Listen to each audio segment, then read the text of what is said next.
जय श्री कृष्ण। दोस्तों, भगवान श्री कृष्ण का जन्म भाद्रपद मास के कृष्ण पक्ष की अष्टमी तिथि को हुआ था। इस शुभ तिथि को भगवान कृष्ण के जन्म उत्सव के रूप में मनाया जाता है और इसे जन्माष्टमी कहा जाता है। जन्माष्टमी भारत के हर कोने कोने में बड़े उत्सव के साथ मनाते हैं। इस पर्व को विदेशों में रहने वाले नागरिक भी बड़े धूमधाम के साथ मनाते हैं। दोस्तों, मान्यता है कि जो भी भक्त इस दिन पूरे श्रद्धा भाव से पूजा व्रत आदि करते हैं तो भगवान श्री कृष्ण अपने भक्तों की सभी मनोकामनाएं अवश्य पूरी करते हैं। और वहीं अगर जिन लोगों की कुंडली में चंद्रमा अगर कमजोर होता है तो उनके लिए ये व्रत बहुत ही शुभ और फायदेमंद होता है। संतान प्राप्ति के लिए जन्माष्टमी का व्रत रखना बहुत ही मंगलकारी माना जाता है। माना जाता है कि जो भी स्त्री जन्माष्टमी के दिन भगवान लड्डू गोपाल को झूला झूलाती है तो उसके शीघ्र ही विवाह के योग बन जाते हैं और संतान होने में विलंब नहीं होता। ऐसे में जन्माष्टमी का व्रत अवश्य रखें, शीघ्र ही सारे काम बन जाते हैं। दोस्तों, जन्माष्टमी की पूजा मध्य रात्रि की जाती है, इसलिए इस साल भगवान श्री कृष्ण का जन्मोत्सव 6 सितंबर 2023 बुधवार को मनाया जाएगा। इस दिन भगवान श्री कृष्ण का 5250वां जन्म उत्सव मनाया जाएगा। दोस्तों, जन्माष्टमी 2023 पूजा का शुभ मुहूर्त 6 सितंबर 2023 दिन बुधवार को रात 11:57 से 12:42 के बीच जन्माष्टमी की पूजा की जाएगी। आपको बता दें, श्री कृष्ण का जन्म रोहिणी नक्षत्र में मध्य रात्रि में हुआ था। 6 सितंबर को रोहिणी नक्षत्र की शुरुआत सुबह 9:20 से हो रही है। अगले दिन 7 सितंबर को सुबह 10:25 पर इसका समापन हो जाएगा। वही जन्माष्टमी व्रत का पारण 7 सितंबर को सुबह 6:02 या शाम 4:14 के बाद किया जा सकेगा। दोस्तों, वहीं ग्रस्त और वैष्णव संप्रदाय के लिए जन्माष्टमी की तिथि आपको बता दें, ग्रस्त और वैष्णव संप्रदाय के लोग अलग अलग दिन कृष्ण जन्माष्टमी मनाते हैं। ऐसे में 6 सितंबर 2023 को ग्रस्त जीवन वाले लोग और 7 सितंबर 2023 को वैष्णव संप्रदाय के लोग श्री कृष्ण का जन्मोत्सव मना सकते हैं। दोस्तों, वीडियो शुरू करने से पहले अभी तक आपने हमारे चैनल को सब्सक्राइब नहीं किया है तो हमारे चैनल को सब्सक्राइब जरूर करें। सच्चे दिल से कमेंट बॉक्स में लिखें जय श्री कृष्ण। दोस्तों, जन्माष्टमी व्रत से पहले रात को हल्का भोजन करना चाहिए और अगले दिन पूर्ण रूप से ब्रह्मचर्य का पालन करना चाहिए। उपवास के दिन ब्रह्म मुहूर्त में उठकर स्नान आदि से स्वच्छ होकर साफ वस्त्र पहनने चाहिए। उसके पश्चात भगवान श्री कृष्ण का ध्यान करते हुए व्रत का संकल्प लेना चाहिए। इसके पश्चात भगवान कृष्ण को माखन मिश्री और नारियल के बने मिठाई का भोग लगाएं। दोस्तों, रात 12 बजे ही भगवान लड्डू गोपाल का जन्म होगा। इसके बाद उनका पंचामृत से अभिषेक करें, उनको नए वस्त्र पहनाएं और उनका अच्छे से श्रृंगार करें। भगवान का चंदन से तिलक करें और उनके भोग में तुलसी का पत्ता अवश्य मिलाएं। भगवान श्री कृष्ण की पूजा में जब तक तुलसी का पत्ता शामिल ना हो तब तक व्रत हमेशा अधूरा ही रहता है। इसके बगैर आप भगवान कृष्ण को प्रसन्न नहीं कर सकते। तुलसी के बगैर जन्माष्टमी का पर्व भी हमेशा अधूरा ही रहता है। दोस्तों, नंद के आनंद भैयो जय कन्हैया लाल की कहकर भगवान लड्डू गोपाल को झूला झुलाए। इसके पश्चात भगवान कृष्ण की शुद्ध देसी घी के दीपक और धूप बत्ती से आरती करें। दोस्तों, जन्माष्टमी की पूजा में भगवान का श्रृंगार भी बहुत अहम माना जाता है। आज हम आपको 8 ऐसी वस्तुओं के बारे में बताने जा रहे हैं जो भगवान लड्डू गोपाल को अति प्रिय है। अगर आप भी भगवान कृष्ण की असीम कृपा प्राप्त करना चाहते हैं तथा माता लक्ष्मी की कृपा प्राप्त करना चाहते हैं, अपनी मनोकामना को पूर्ण करना चाहते हैं, तो जन्माष्टमी आने से पहले ही इन वस्तुओं को अपने घर पर अवश्य लेकर आएं। अगर आप इन सभी वस्तुओं को घर में नहीं ला सकते हैं तो कम से कम आप इनमें से कोई भी एक वस्तु घर में अवश्य लेकर आएं और भगवान श्री कृष्ण को यह वस्तु अवश्य अर्पित करें। दोस्तों, नंबर 1, भगवान लड्डू गोपाल की अति प्रिय वस्तु है मोरपंख। दोस्तों, कहा जाता है कि राधा रानी के महल में बहुत मोर हुआ करते थे। जब वह भगवान श्री कृष्ण की बांसुरी की धुन पर नृत्य करती थी तो उनके साथ मोर भी नाचा करते थे। एक दिन किसी मोर का पंख जमीन पर गिर गया, जिसे तुरंत उठाकर भगवान श्री कृष्ण ने अपने मस्तक पर सजा लिया। भगवान कृष्ण के मस्तक पर सजा मोर पंख राधा रानी के प्रेम की निशानी मानी जाती है। इसीलिए भगवान लड्डू गोपाल के जन्मोत्सव की पूजा में मोर पंखों से उनकी हवा किए जाने का चलन है। इसीलिए जन्माष्टमी पर मोरपंख अवश्य घर में लाना चाहिए। दोस्तों, एक अन्य कथा के अनुसार देवी राधा हर दिन मोरकुटी मंदिर के पास मोरों को दाना देने जाती थी।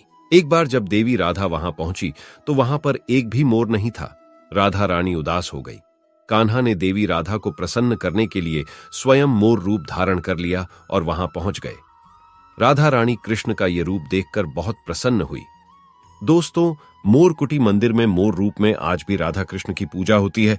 इसीलिए भगवान श्री कृष्ण को प्रसन्न करने के लिए जन्माष्टमी की पूजन में मोर पंख अवश्य ही शामिल करना चाहिए। हिंदू मान्यताओं के अनुसार घर में मोर पंख का प्रयोग करने से अमंगल टल जाता है। विशेष रूप से कहा जाता है कि मोर पंख से बुरी आत्माएं पास नहीं आती। मोर पंख को भगवान लड्डू गोपाल ने अपने मुकुट पर स्थान दिया तथा सम्मान दिया। वास्तु के अनुसार मोर पंख घर से अनेक प्रकार के वास्तु दोष को दूर करता है और मोर पंख सकारात्मक ऊर्जा को अपनी ओर खींचता है। मोर पंख मोर के बाजू से अलग होने के बाद भी जीवित रहता है, तभी तो इसका सकारात्मक असर अपना काम तेजी से करता है। दोस्तों, दूसरी चीज है बांसुरी। भगवान राम की पहचान धनु से, तो भगवान लड्डू गोपाल की बंसी। भगवान लड्डू गोपाल की मधुर बांसुरी की धुन सुनकर गोपियां उनकी ओर खींची चली आती थीं। भगवान लड्डू गोपाल की बंसी प्रेम और आनंद का प्रतीक है। बाल कृष्ण गोपियों के साथ बंसी बजाकर रास रचते थे और सृष्टि में प्रेम का संचार करते थे। दोस्तों, जन्माष्टमी के दिन भगवान श्री कृष्ण के श्रृंगार की सामग्री में बांसुरी को शामिल करने से गृहस्थी में प्रेम और आनंद आता है। भगवान कृष्ण को बांसुरी अर्पित करने के साथ ही आप अपने घर में बांसुरी को अवश्य ही लाएं। दोस्तों, माना जाता है कि जहां कहीं भी वास्तु दोष हो, वहां बांसुरी लगाने से वास्तु दोष दूर हो जाता है। लेकिन ध्यान देना जरूरी है कि बांसुरी कभी भी सीधी नहीं लगानी चाहिए, बल्कि इसे हमेशा तिरछा लगाने से लाभ मिलता है। साथ ही बांसुरी का मुख हमेशा नीचे रहना चाहिए। इसके अलावा अगर दाम्पत्य जीवन में तनाव या फिर कलहपूर्ण वातावरण रहता हो तो सिरहाने में बांसुरी रखकर सोने से बहुत अधिक लाभ मिलता है। दोस्तों, तीसरी चीज है मोर मुकुट। ज्योतिषीय गणना के अनुसार ऐसा माना जाता है कि भगवान कृष्ण की कुंडली में काल सर्प योग था। इसीलिए श्री कृष्ण सदैव अपने मुकुट पर मोर का पंख हमेशा धारण करते थे। मोर और सर्प में भीषण शत्रुता होती है, इसीलिए मस्तक पर मोर मुकुट धारण करने से काल सर्प दोष का योग कम होता था। भगवान की पूजा में उन्हें मोर मुकुट पहनाने से काल सर्प दोष का प्रभाव दूर हो जाता है। दोस्तों, चौथी चीज है माखन मिश्री। नंद के लाल गोपाल को माखन अति प्रिय है। कहते हैं, जिस रात लड्डू गोपाल का जन्म हुआ उस रात नंदगांव की गोपियों ने सपने में देखा था कि लड्डू गोपाल माखन मांग रहे हैं। श्री कृष्ण को माखन इतना प्रिय था कि वे बचपन में गोपियों की मटकी से माखन चुराकर तथा मटकियां तोड़कर खा लिया करते थे, जिसकी वजह से इनका एक नाम माखन चोर भी है।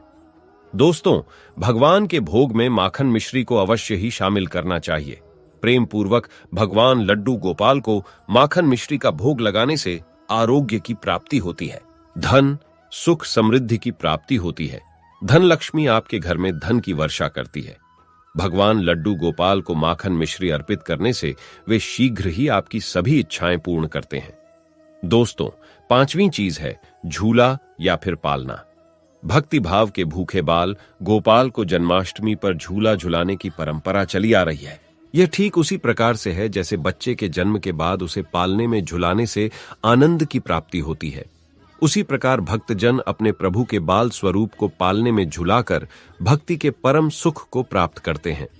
दोस्तों, भगवान को झूला या पालना भेंट करने से प्रेम और आनंद की प्राप्ति होती है और एक नारी को भगवान लड्डू गोपाल की तरह ही एक सुंदर पुत्र की प्राप्ति होती है, जो कि ऐसा बालक भगवान लड्डू गोपाल की तरह ही मनमोहक होता है, सुंदर होता है, आकर्षण से भरा होता है।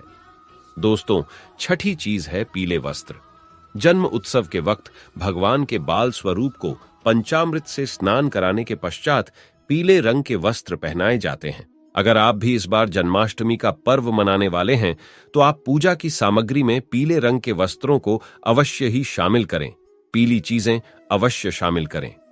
भगवान को पीतांबर वस्त्र अति प्रिय है, यह प्रेम के प्रतीक हैं। दोस्तों, सातवीं चीज है गौ। भगवान लड्डू गोपाल का निवास गोलोक माना जाता है।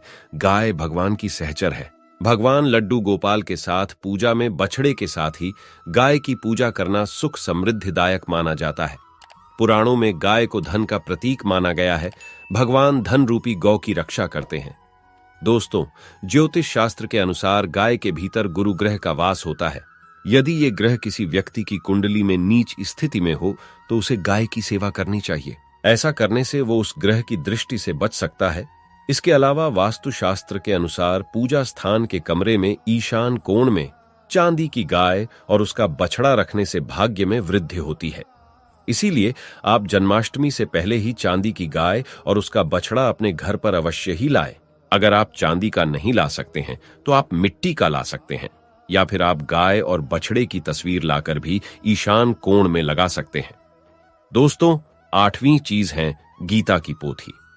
भगवान श्री कृष्ण ने महाभारत के युद्ध के दौरान अपने प्रिय सखा और पांडवों में श्रेष्ठ धनुर्धर अर्जुन को गीता का उपदेश दिया था। गीता मोह से निकल के संसार को देखने का मार्ग बताती है। इसे भगवान श्री कृष्ण की वाणी कहते हैं, जो मनुष्य को मुक्ति का मार्ग और कर्म पथ पर चलने का ज्ञान देती है। दोस्तों, इसीलिए भगवान की पूजा में गीता की पोथी जरूर रखनी चाहिए और रात में जागरण करते हुए गीता का पाठ हर हाल में अवश्य करना चाहिए। जन्माष्टमी के शुभ अवसर पर भगवान लड्डू गोपाल की असीम कृपा प्राप्त करने के लिए आप जन्माष्टमी से पूर्व ही इन चीजों को अपने घर पर अवश्य ही लेकर आए और इन्हें भगवान की पूजा में शामिल करें। ऐसा करने से आपको भगवान लड्डू गोपाल की असीम कृपा प्राप्त होगी, धन लक्ष्मी की कृपा प्राप्त होगी। सभी देवी देवता आपके दोनों हाथों से आपके जीवन में धन की वर्षा करेंगे।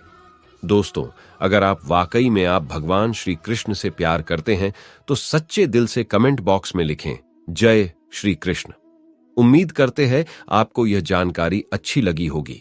अगर अच्छी लगी हो तो वीडियो को लाइक अवश्य करें, अपने दोस्तों के साथ भी शेयर करें और चैनल को भी सब्सक्राइब करें। आपका बहुत बहुत धन्यवाद।